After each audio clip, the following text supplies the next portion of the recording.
Radio Publique Africaine.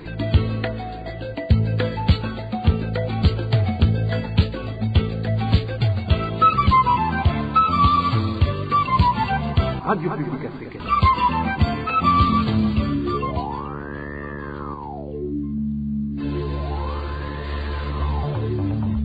C'est le moment de suivre le journal parlé en français.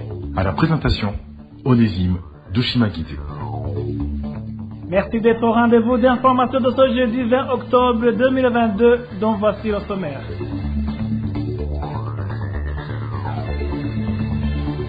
L'association AC Génocide de Chirimoso s'indigne de la décision des autorités les interdisant à se rendre à Kwiboubou pour la commémoration de l'assassinat des élèves du lycée de Kiwimba en province de Gitega, tués en 1993 après l'assassinat du président Melchior Ndadaye. Au sommaire également, une vingtaine de vaches ont été volées en commune Matongo de la province de Kayanza au bout d'un mois seulement. Enfin, nous irons en province de Gitega pour parler des parents des élèves de l'école fondamentale de Nyarusange de la commune Mutaro qui dénonce les contributions d'une grande somme d'argent qui serait destinée au paiement des enseignements vacataires.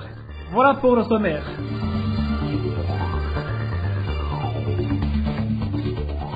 Ouvrons cette édition sur la page sécurité. Un groupe d'inconnus a volé une vache et l'a abattu en commune Matongo de la province de Kayanza. Certains habitants de Matongo indiquent qu'une vingtaine de vaches ont été volées dans cette commune au bout d'un mois seulement. Le point avec Emile Nibasumba. Ceux qui ont volé une vache dans la nuit de mercredi à jeudi dans la commune Matongo l'ont abattu à quelques mètres du lieu de vol. Cet habitant de Matongo indique que dans la localité de Rutenderi, de la colline Ngoro, où le vol a été commis, ils n'ont trouvé que des entrailles, de la peau et des cornes dans la matinée. Ils l'ont volé dans un ménage, puis ils l'ont abattu à quelques centaines de mètres de là. Le matin, on y a retrouvé des entrailles, de la peau et des cornes. Certains habitants de Matongo indiquent qu'environ 20 vaches ont été volées dans des conditions pareilles dans leur commune dans une période d'un mois seulement. Ces habitants de Matongo suspectent les Imbonerakure qui font des rondes nocturnes. Nous demandons que les véritables forces de l'ordre assurent la sécurité au lieu de nous amener ces groupuscules parallèles. Nous les suspectons d'ailleurs d'avoir commis ces vols parce que c'est eux qui font des rondes nocturnes. L'administrateur de la commune Matongo, Alice Nsaviyumva, confirme ce vol perpétré la nuit dernière. Même si elle ne donne pas de chiffres, Alice Nsaviyumva estime que la population exagère sur le nombre de vaches volées au bout d'un mois. Alice Nsaviyumva précise qu'il y a d'autres enquêtes en cours pour en savoir encore plus. Merci à toi, Emile Nibasumba. En page droits de l'homme, l'association AC Génocide de Chirimoso s'indigne de la décision des autorités les interdisant à se rendre à Kwiboubou pour la commémoration de l'assassinat des élèves du lycée de Kiwimba en province de Gitega, tués en 1993 après l'assassinat du président Melchior Ndadaye. Terence Mouchanoro, vice-président de cette association, fait savoir que cette décision enfonce la douleur des parents et les familles qui ont perdu les leurs à cet établissement. Très récemment, le 21 septembre 2022, les trois associations AC Génocide de Chirimoso, Association des parents et Association ARG, ont écrit une correspondance adressée au ministre de l'Intérieur, du Développement communautaire et de la Sécurité publique, dont l'objet est la commémoration du 29e anniversaire de la tragédie de Kiwimba, 21 octobre 2022. On demandait au ministre une autorisation d'aller se recueillir, de rendre hommage à ces élèves et à ces enfants. On vient de nous refuser d'aller nous recueillir à ce monument mémorial. On nous a dit d'aller nous recueillir là où est inhumé le président Ndadaye et ses compagnons. Et aux yeux de AC Génocide et d'autres associations, nous avons constaté qu'il s'agit d'une pensée unique qu'on veut forcer au lieu d'accepter la commémoration qui est un des actes de réconciliation nationale. Refuser aux parents qui ont perdu le leur d'aller leur rendre hommage, de se recueillir, de s'acquitter de leur mémoire, revient au négationnisme génocide. Voilà ce que pense à ce génocide de Chirimoso. Certainement avec ses amis qui devraient monter ensemble à Kwiwu pour se recueillir à ce monument, pour rendre hommage encore une fois à ses élèves. Nous livrons une recommandation que le gouvernement du Burundi revienne à sa position, qu'ils acceptent le recueillement à ce lieu, refuser les gens d'aller s'incliner devant les leurs. Pour nous, il s'agit du négationnisme, dont la non-reconnaissance du droit à la vie. Droit à la vie. Si nous faisons cela, nous faisons cela pour les morts, mais ceci c'est la prévention pour les survivants. C'était Terence Mouchano, vice-président de l'association AC Génocide Chirimoso. Plusieurs familles de la commune de Vumbi en province de Kirundo sont dans la désolation depuis l'après-midi de ce mercredi. Les pluies torrentielles qui se sont abattues sur cette commune ont emporté cultures et maisons. La population demande d'être assistée. Le point avec Josiane Mouzanez. Sur la colline Vumbi, les dégâts occasionnés par ces pluies torrentielles mêlées de grêle sont énormes. Non seulement plusieurs maisons dont on ne connaît pas encore le nombre ont été détruites, mais également plusieurs champs de culture ont été endommagés. Même le stade de football de la commune Vumbi n'a pas été épargné car les tôles qui couvraient la tribune se sont toutes envolées. La situation est identique sur la colline Burarana. Là-bas, un des poteaux électriques est tombé sur une église Pentecôte de la place, causant plusieurs dégâts. Des champs de différentes cultures ont également été endommagés. L'autre colline touchée est celle de Guitari. Pour le moment, les administratifs de la commune Vumbi s'emploient à toquer sur toutes les portes pour demander une assistance d'urgence afin de venir en aide à tous ces sinistrés. Vous saurez que c'est la deuxième fois qu'une telle catastrophe s'abat sur cette commune en moins d'une année. Merci à toi, Josiane Mouzanez. En page santé, les différentes structures sanitaires de la province de Bujumbura ne remplissent pas les normes pour assurer le suivi des malades en cas de mise en observation. Les habitants de cette province indiquent que certaines structures sanitaires ont été construites à la hâte. Par conséquent, on découvre que des fois, les hommes, les femmes et les enfants se retrouvent dans la même salle. Le détail avec Elvis Nyamungé. Nombreux centres de santé qui ont été construits sous le régime de fait le président Pierre Nkurunziza ne remplissaient pas les normes. C'est le ressource de la RPA. En province de Bujumbura, ces structures sanitaires ne respectent pas la distanciation et ne disposent que d'un ou de deux bâtiments. Comme conséquence, les enfants, les femmes et les hommes sont accueillis dans une même salle d'observation pour suivre notre ressource. À part cette promiscuité, la plupart de ces centres de santé ne disposent que d'un seul bâtiment, deux tout au plus. Vous comprenez que ce n'est pas suffisant. Les salles dont disposent ces centres de santé n'ont pas la capacité d'interner des malades. En cas de besoin, ils se débrouillent comme ils peuvent et mettent pêle-mêle hommes, femmes et enfants dans une même pièce. Ici, notre ressource cite les centres de santé qui sont dans cette situation. À titre illustratif, je citerai les centres de santé de Meena, Masama, Rutovu, tous de Kabezi, ainsi que celui dénommé Muyangi, situé à Isari. Faute de salles suffisantes, ils s'arrangent tant bien que mal pour trouver où mettre les malades, et ce, sans tenir compte du genre. Ces habitants de Bujumbura demandent au gouvernement de faire tout pour les doter d'autres infrastructures afin que ces centres de santé puissent bien fonctionner. Merci à toi, Elvis Nyamungé. Après cette petite transition, nous parlons gouvernance. RPA. C'est dommage de voir qu'au Burundi, il existe encore des autorités administratives qui sont intouchables, même quand ils sont dénoncés par la population dans des cas de détournement. Réaction d'Ernest Nkurunziza, secrétaire exécutif du Forum pour le renforcement de la société civile et FOSC. Il réagit après que les habitants de la province de Kirundo accusent le gouverneur de cette province d'avoir détourné 3 tonnes d'engrais chimiques fournis par l'usine FOMI. Il est indigne du fait que ceux qui ont dénoncé cette fraude sont en fait d'être poursuivis. Au moment où le régime Évariste Ndayishimiye se déclare déterminé à combattre le détournement de la chose publique qui est en train d'être fait par différents représentants des pouvoirs publics, notamment en limogeant et en sanctionnant des administrateurs communaux. On a au moins une dizaine qui ont déjà été sanctionnés.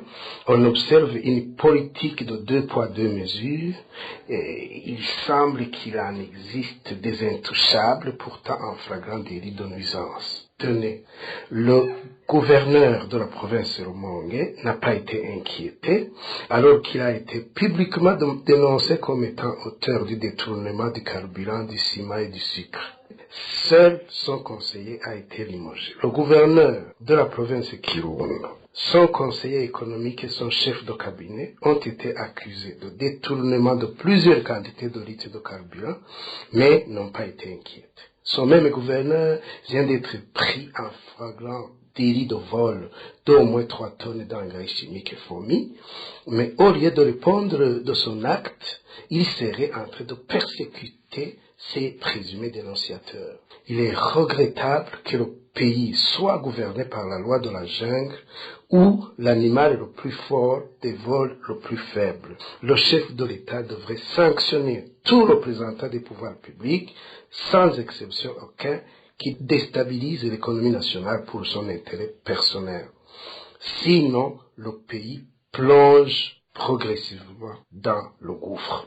En page éducation, les parents des élèves de l'école fondamentale Nyarusange de la commune Mutaho en province de Gitega dénoncent l'exigence d'une contribution d'une grande somme d'argent pour payer les enseignants vacataires. Ces parents indiquent qu'ils sont obligés de payer plus d'argent par rapport à d'autres écoles. Le point avec Marie-Ange Yacob. L'école fondamentale de Nyarusange en commune Mutaho de la province Gitega fait face à l'insuffisance des enseignants. Comme remède, l'école fait recours aux enseignants vacataires. Ces derniers sont donc payés par les écoles elles-mêmes par des contributions des parents des élèves de cette école. Toutefois, selon une source de la RPA sur place, le directeur de cette école fondamentale de Mutaho, Eli Vigirimana, a fait de ces contributions une source de revenus. Notre source indique qu'au moment où, au niveau des autres écoles, les contributions s'élèvent à 1200 francs par élève et par trimestre, lui, il exige aux parents une contribution de 4000 francs, ce que les parents jugent de vol. Nous aimerions nous inscrire en faux contre le comportement du directeur qui nous exige une contribution excessive pour chaque élève qui étudie en 7e année sur cette école. Cela étant, chaque élève contribue à hauteur de 4000 francs par trimestre, alors que les autres ne contribuent que 1200 francs seulement. Ces parents indiquent qu'ils ne comprennent pas pourquoi le directeur Eli Vigirimana exige une telle somme alors que le paiement des vacataires se fait de façon collective et non par école. Ici à Mutaho, pour payer les vacataires, toutes les écoles de Mutaho versent sur un même compte l'argent collecté. Si c'est le moment de payer les vacataires, ces derniers sont payés depuis son compte. Donc, aucune école de la commune ne paye ses vacataires individuellement. Les parents des élèves de cette école fondamentale de Nyarusange indiquent qu'ils ne comprennent pas ce qu'Eli Vigirimana fait des 2800 francs de surplus. Il demande au directeur communal de l'enseignement dans cette commune de faire arrêter ce qu'il qualifie de vol organisé. La rédaction de la RPA a contacté Eli Vigirimana, directeur de l'école fondamentale Nyarusange, mais il nous a raccroché au nez après une brève présentation. Toujours à ce chapitre, la pénurie d'eau et d'autres matériels font partie des défis majeurs du campus universitaire de Kiriri à Bujumbura. Les étudiants de ce campus se font savoir qu'il est quasiment difficile pour eux d'étudier dans de telles conditions, mais qu'ils sont obligés de le faire du fait qu'ils n'ont pas d'autre choix. Le point avec Eric Eliondima. Parmi les multiples problèmes qui hantent les étudiants de l'Université du Burundi Campus Kiriri figure le manque criard d'eau potable. Pour le moment, il est très difficile de faire la propreté, surtout qu'ils utilisent des toilettes à siège. Cet étudiant témoigne du calvaire qu'il vit suite à son manque d'eau potable. Au campus Kiriri, je ne dirais pas que la situation est parfaite vraiment. Pas du tout. Mais le problème majeur auquel nous faisons face actuellement concerne la pénurie d'eau. vous comprendrez que l'hygiène laisse à désirer, surtout avec des toilettes à siège que nous utilisons.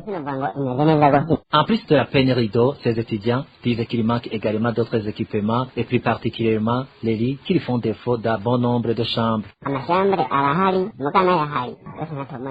Nos chambres ne sont pas bien équipées. Non seulement toutes les chambres ne disposent pas d'eau, mais aussi il y manque d'autres matériels nécessaires et c'est nous qui sommes obligés de nous débrouiller. Ici, je peux citer le manque de chaises, de tables et de lits. Voilà où nous en sommes. Les informations en provenance de l'Université du Burundi Campus Kiriri font savoir que les étudiants de ce campus ont beaucoup de problèmes, mais comme ils n'ont personne à qui se confier, ils n'ont d'autre choix que de faire avec. À ce propos, la rédaction de la RPA a essayé de contacter Audace Manirabona, recteur de l'université Méanve. Merci à toi aussi, Eric Nyonzima. Dernière nouvelle de cette édition, plus de 4 mois après le lancement de la campagne Zéro Nid de Poule dans tout le pays, les résultats ne sont pas palpables en mairie de Bujumbura. Plusieurs routes parmi celles qui étaient caractérisées de plusieurs nids de poules ne sont pas encore réhabilitées. Les usagers de ces routes se demandent dans quoi servirait le montant alloué au travail de bouchage de ces nids de poules. Le point avec Eroge Diveremèche.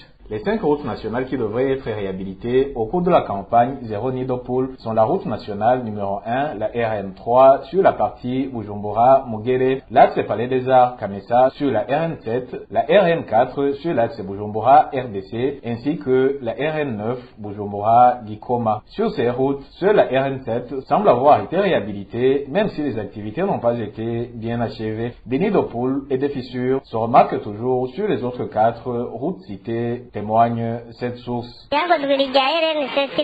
Le seul tronçon réhabilité sur cette route nationale numéro 7 est juste la partie de Musaga où s'est effectué le lancement officiel lancé par le président ainsi qu'une partie du centre-ville. Mais le problème est que même ces tronçons réhabilités ont vite été endommagés. L'exemple typique est celui de l'endroit dit Vélomoto où les nids de poules ont refait surface et s'agrandissent de plus en plus. À Kinanila, ils n'ont réhabilité que le tronçon qui va jusqu'à la station-service de la place. Quant à l'endroit appelé Outraco, la route est dans un état déplorable. Cette situation laisse des doutes chez certains habitants qui déclarent ne pas comprendre la mise en place des priorités dans cette campagne de bouchage des nids de poules. Pour illustrer cela, ce citoyen donne l'exemple du tronçon qui passe en face des bureaux de l'ancienne PAF à Kigobe en mauvais état mais dont aucune activité n'a déjà été faite jusqu'à présent malgré la présence du matériel. Le projet Zéro Nid de Poule n'a été qu'un slogan. Par exemple, le tronçon qui part de la PAF vers l'ambassade des États-Unis, une route qui connaît un grand trafic, surtout lorsque la route qui mène vers la permanence nationale du parti CNDD-FDD est bloquée, est dans un état très critique. Pourtant, des machines et d'autres matériels comme le gravier et le sable avaient déjà été apprêtés par l'agence de route ARB, mais nous ne savons pas pourquoi les travaux n'ont jamais débuté. Ces habitants de la ville de Bujumbura déplorent également l'état des lieux des routes récemment réhabilitées, mais qui à présent commencent à se fissurer. Vous saurez qu'au cours du lancement de la campagne Zéro Nid de Poule, en date du 12 juillet 2022, le directeur général de l'agence routière du Burundi, Régis Mawenayo, avait déclaré que cette campagne va coûter une somme de 2,4 milliards de francs burundais. Merci à toi aussi, Eroge Diveremesha. Merci, mesdames et messieurs, de votre oreille attentive. Ainsi s'achève cette édition. À la présentation, vous étiez avec Onésime de Chimali. Au revoir.